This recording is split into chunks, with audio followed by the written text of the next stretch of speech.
Today on the show, You got to think like someone that is trying to sell their home quickly. the unknown secrets of internet marketing.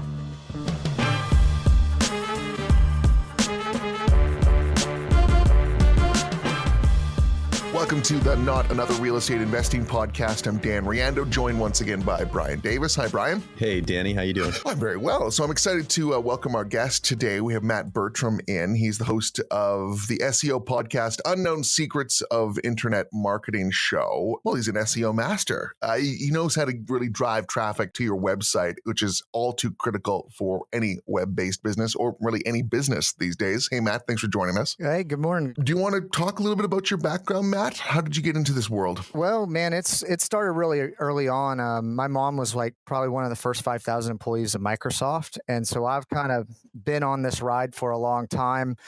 Here at eWeb Results, we've been in business since 1999. And we're a full service agency. We do everything under the sun. I personally manage about $150,000 a month in Google ad spend.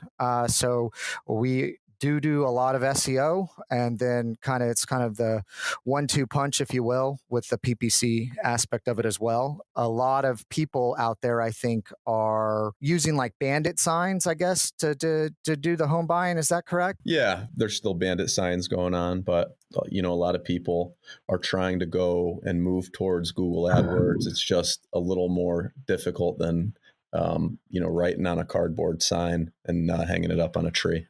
Absolutely. I'm really interested to hear more about your journey in internet marketing, really since the dawn of the internet in the late 90s. A lot has changed over these intervening couple of decades. Can you talk a little bit about that, what you've seen, and in particular, what you've seen in, say, the last 2 or 3 years and how things have been evolving? Yeah, how things have been evolving over the last couple of years is things have really started to accelerate, and there's a lot more changes happening. There's a lot more Google algorithm updates, Facebook's changing things a lot. There's a lot of other players on the scene. There's a lot of more different avenues that create a lot of noise in the space, right? So like back maybe 3 years ago, if you were going to do like a email marketing campaign, it would just be like one email, a couple of days later, another email. Now you got a lot of logic. You got like Facebook bots, you got all kinds of stuff going on. Everybody's competing for attention, if that makes sense. And so, with things constantly changing, there's new players and you really got to stay on top of it. And that was really one of the reasons we started the podcast, was to make sure that we were on top of what was going on and keeping track of the changes. And we just started to do it internally. And then we just said, hey, well, let's just share it with the community. And so that's really how the SEO podcast started. That's a good segue. Why don't you talk a little bit about the podcast and what you like to offer? Unknown Secrets of Internet Marketing. We really started it as a SEO podcast, but again, as email marketing, geofencing. I don't know if you've heard that term before. Programmatic ad buying, social media. As all these things started to encompass it, we just started to cover a lot of different topics, and really it related to what we were seeing internally with our clients, the challenges that we were having. And it was really kind of the byproduct of what we were doing on a daily basis, right? So we were working with a client, we're hitting a challenge, we're trying to overcome that.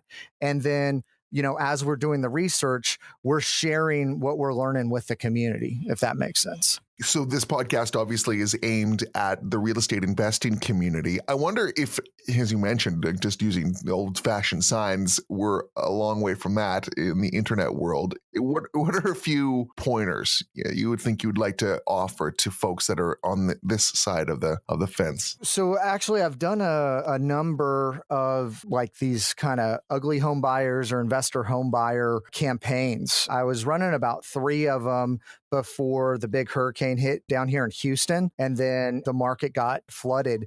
And, really it was the people that were shifting from the bandit signs to the online space, because that's really all Google AdWords is. You can put up 100,000 signs around town, show it to only the people that you want to have see it almost overnight. right? One of the things, though, that I would say from just kind of a tip standpoint from the investors is really when you think about the keywords that you're going to target. Okay. You got to think like someone that is trying to sell their home quickly. So, like the words like for cash or fast need to be attached to the search phrases you're using. Or you're going to get a lot of matches for like MLM listings, people that are just generally trying to sell their house cleaning, stuff like that. Right. And so, that's the biggest mistake, I guess, or the biggest like cost if you're going to put money towards a campaign, that you want to make sure you're getting the right kind of traffic. Does that make sense? It does. Brian, I'm interested to hear your thoughts coming from the real estate background, how you've been using marketing up until this point, and guess what you'd like to learn about how to use the web. Right. Yeah. So I'm curious. I've heard in the past that the best phrases for conversion are "we buy houses cash." Exactly. That sort of phrase that people put on their bandit signs is still what people go to the web to search when they're looking to sell their home. How would we find out? How would the audience find out what terms actually convert best? Is there any way to actually dig into how other guys are using those phrases, how their conversions are? When people click certain phrases, how long they stay on certain websites. Yeah. There's definitely some ways to do that. The most common way is Google AdWords. And Google AdWords is a general keyword planning tool. One of the things that's important to note about Keyword Planner is Google's really pulled a lot of the data out of what's going on in the SEO search function, and they're really only targeting it towards AdWords. So you're going to miss a huge swath when you're doing SEO, when you're using Keyword Planner, but it's a good place to start. It'll give you kind of general estimates. Tools I like to use are tools that are kind of third-party listening tools. SEMrush. Have you heard of SEMrush or Ahrefs or SpyFu? Those are three of the big ones, and they actually allow you to see, like if you have a competitor, right? You go to Google, you search, you see who's popping up in your area. That's really a good place to start when you're building a campaign. But then you can take that domain, you can put that in, say, SEMrush, and you can see what ads they've run for how long, and also what keyword terms they're searching for, and then also how much they're bidding on those terms. So when you're looking at kind of the length of running the ad, you're seeing how much they're spending per month, and you're seeing the competitiveness of the keyword term against a particular competitor. You can make some inferences on where you want to start building your campaign.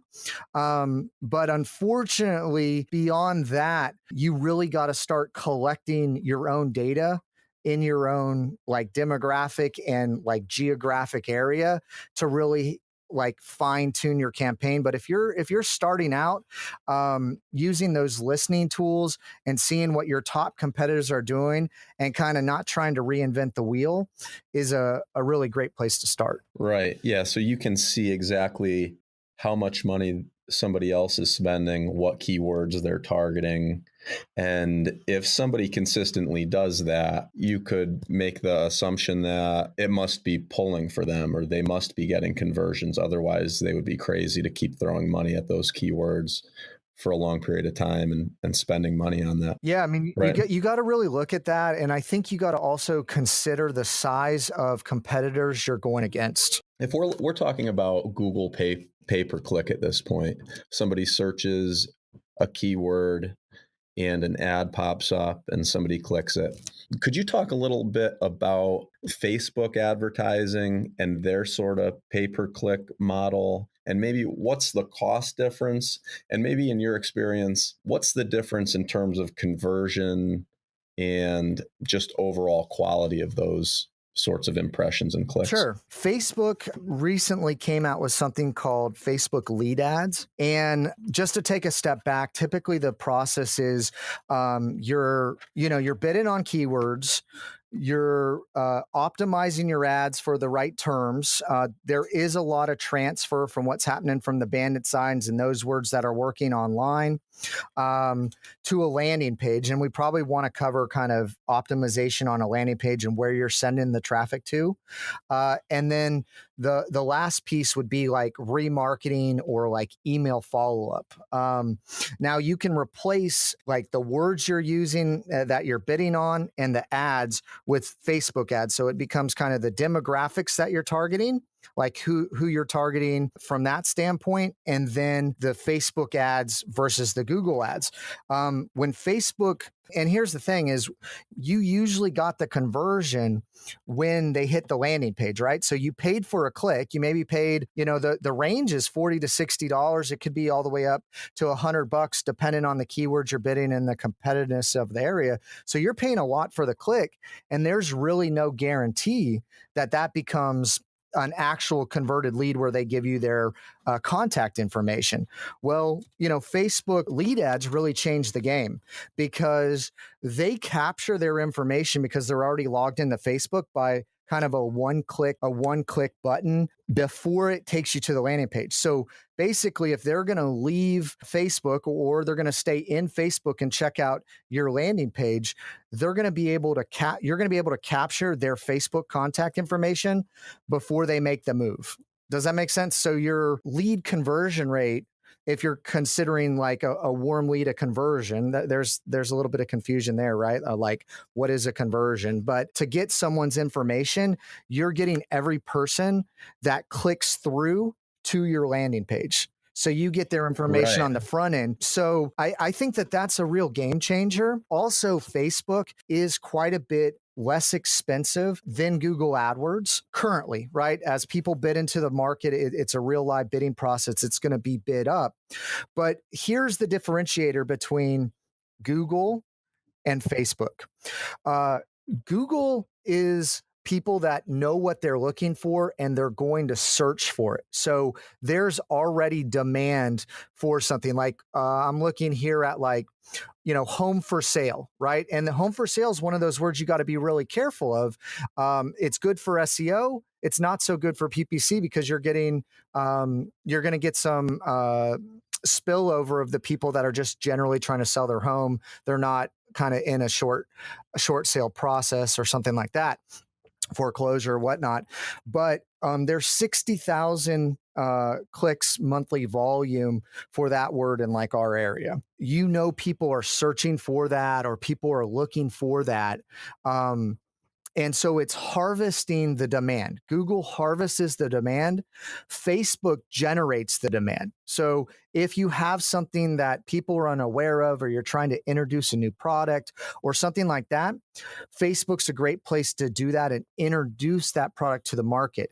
I really like to use Facebook on the back end, like after they've hit your website, after they know who you are, use some remarketing to bring them back. Remarketing is a lot like Amazon. When you go maybe look at a product and it kind of follows you around the internet. I think that's extremely powerful. And you want to kind of bring back those window shoppers. So Facebook, I actually use a lot more on the back end for a campaign like this because there's a lot of demand out there. But again, you want to balance your budget because you don't want to put all your eggs in one basket. And if something changes, and that was your only like inflow of leads, you could put yourself in a precarious situation. Yeah. So just backtracking real quick. So somebody's logged into Facebook and they're going through their feed and they see an ad and they click on that ad and go to your website. At that moment, once they go back, if you have the right code or whatever to follow that person, you'll know that they actually came to your website. And then in the future, you can market directly to them for as long as you like, right? Yeah, the terms are a little different. With Google, it's about 540 days. So it's about a year or a little bit longer. But so really the remarketing tag or the remarketing pixel for Facebook is, they hit your website website, and then you can show them ads, but you don't have their contact information until they like fill out, say, a lead magnet or something on your website where they exchange your email address or contact information. You can market to them, but you don't actually, there's some anonymity there, and you're going to be able to show them ads and try to bring them back. And that's like kind of when you look at like the whole sales funnel process. But yeah, did that answer your question? I'm not sure if it did. Yeah. So, and Facebook doesn't tell you that user and give you their profile name. Yeah, or anything you don't like get that. their contact information. There's kind of some privacy issues that everyone's working through related to that, but you can definitely show them an ad, but you don't know who that user is. So you have Facebook and you have Google, and somebody is going to search on Google and look for something specifically, like they're going to look to sell their home. They're going to search for We Buy Houses Connecticut. That ad comes up, they click it, they enter their information. So they're ready to go there. When somebody's on Facebook, they're just scrolling around. Maybe they click on the ad, but they weren't really looking for it at that point. So there's like a little bit different of an audience, I guess. And so it seems like you would probably want to focus on different things on both different platforms. Yeah. Right? It's really the intent, right? It's the intent and what they're doing. And again, that's kind of why I mentioned, like, I like Facebook on the back end of it, because you can grab their attention in Facebook after they already know who you are. Right. If you're targeting somebody else and they're not in market, you're going to spend maybe a lot of money on clicks, but you are going to be able to capture their information on the front end. And so it's really like, what does your sales funnel look like, and how do you want to target that person? But yes, on Facebook, it's going to be a lot less targeted than it would be on Google, because they're going to type "sell my home fast" or "we buy houses," insert your city name. You know exactly what they're looking for and what their intent is when they type in the search, so you can show them something that's completely relevant to that. So it's basically the difference between a yellow letter directly to somebody in terms of direct marketing and a billboard on the side of the road. Yes. I mean, this is kind of like the difference between that on the internet. Yeah, I think that's a great analogy. We just spoke with a content marketer. It seems that if you're going down that road, you might be best off focusing on Facebook, giving out free information, and then targeting certain groups that your message would be relevant to, right? And so how do you find the groups that you're going to market to on Facebook? Or how do you create a list of people so that when you go to send your message or run your ad, that it's getting in front of the best people for your ad? You can look at behaviors. There's a lot of options from a demographic targeting standpoint to target maybe somebody that is making it like an income level, right? You could target an income level. You could target the demographics. You could target someone that's more willing to buy stuff online. Like, you can look at all these kind of different factors to figure out how to target. What you're talking about is kind of two different things, though. You're talking about, on one hand, paid ads and who you want to put your message in front of in one place. Then the second piece is content marketing, which is more kind of an organic strategy. Now, you could run Facebook ads and drive them to a blog or some type of content material, or like a squeeze page, or where there's a downloadable. So really, there's kind of two different strategies. Which one do you want to dive into a little bit more? Yeah, so I was just thinking, if you are looking to go the content route, but to really beef that up and get more people coming to your blog or going to your channel, that's all I had in mind for that. Say you're a real estate investor in a certain market and you're looking to buy properties, but you don't want to come out of the gate and say, we want to buy your home, send us the address and we'll give you an offer. That's a little aggressive out of the gate.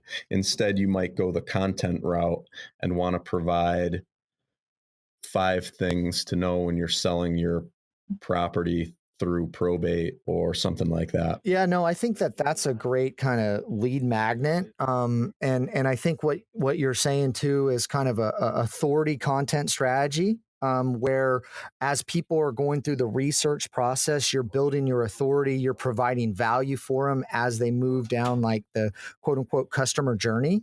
That is actually really a more comprehensive kind of in-depth strategy, but you're catching people before they're like shop, right? So on Google, they're going to click on like the top 5 ads, right? And then they're going to be looking at everything and decide who they want to go with. And you're going to deal with that to a large degree. Now, if you catch them on kind of the SEO side or the content side before they're ready to buy, and they're reading your content and they're learning who you are and they know that you're a authority figure, they're more likely going to buy from you. And then price is not going to come down to it as much because they're really wanting your expertise more. So you're selling value over, like they're going to get more for their house. And because a house is such a big asset for somebody, they really want to have someone they trust. And so really it's all about kind of like trust building, if that makes sense. So what are some other avenues that you focus on for advertising online currently, and what really is kind of intriguing for you at this moment? A lot of people overlook Bing. Google has 85% of the market, or give or take a few percentage points, depending on what data you look at. So really everybody spends their time on Google. And there's actually like it's kind of like a one button push where you can push your AdWords campaign after you get it optimized over to Bing. And the demographics for Bing is typically people that are working on a workstation at a big office, or it's kind of the baby boomer generation, right? And if you're targeting the baby boomer generation, Bing is a lot more used. And you ask, well, why is that the case? Well, most people in the baby boomer generation will buy a computer and they'll just use whatever browser comes installed on the laptop or the desktop. And that's typically a Microsoft product, and Bing is, Microsoft. So there you go. And, so there's not as much competition on Bing. The cost per click's not, as high. There's a lot less competition, but also there's a lot less traffic. And so really how I kind of start a campaign from a best practice standpoint is I optimize the words first, right? Do all the research, do the words first, then optimize the ads, and then optimize the landing page. And that's really a big component, is like if you're getting all the right traffic, but you're not converting them, that's really where you want to focus. And all roads kind of lead to the landing page, if you know what I mean, or your website, or your money site. And, once you get that working really, really well, you would add on Facebook, you would add on Bing, you would add on other social media platforms. There's like forums that you can advertise in, and you can get a lot fancier, but really, Google AdWords is great to get the basics down because you have a lot of data and it's a real quick turnover. We've run a lot of campaigns with people doing like billboards or radio ads or anything like that. And we do tracking codes to help kind of track where that comes from, and we can kind of optimize what the experience is. Like we can use the title or the tagline of the radio ad in the Google AdWord when they're searching for it to that connection and find it. But that's the complaint I get from a lot of like people that are doing billboards or radio ads, is you can't really track to see if it's working. If you're advertising in magazines, you can't really track it. You can do some kind of, tracking codes, but it's still, you don't have that analytics and that real-time data where you can make those adjustments quickly. If you're going to do radio ads using something like Pandora or Spotify, you have the ability to target those demographics a little bit better. That monumental shift in advertising or marketing is the trackability of it all, making real-time adjustments, knowing where your money's going, that sort of thing. But I mean, typically you want to get the basics down and then build out from there. Matt Bertram is the host of the SEO podcast, The Unknown Secrets of Internet Marketing. Brian, what are you reading this week? I'm reading something called The Pumpkin Plan by Mike Michalowicz. It's basically the metaphor for how you should grow your business. It's very similar to The One Thing. And the Pumpkin Plan goes through, it talks about these pumpkin farmers that grow these enormous pumpkins. And the way that they do it is that they find the very best seeds and then they start to plant. And then they find the very best prospects to grow the largest pumpkin. And then they start to cut off the other pumpkins that might be taking life or growth away from the one that they focus on. And it's basically this process of finding the very best seed and pumpkin to focus on, and then just putting all your attention on that one pumpkin to grow a huge pumpkin. And he likens this to growing a business. And it's basically this concept where you should focus on one really important strategy or find really great customers and get rid of really shitty customers, and to focus on maybe what's the best marketing that you could do to grow this portion of the business, so that it's very similar to the 80-20 principle where 80% of your results come from 20% of your efforts.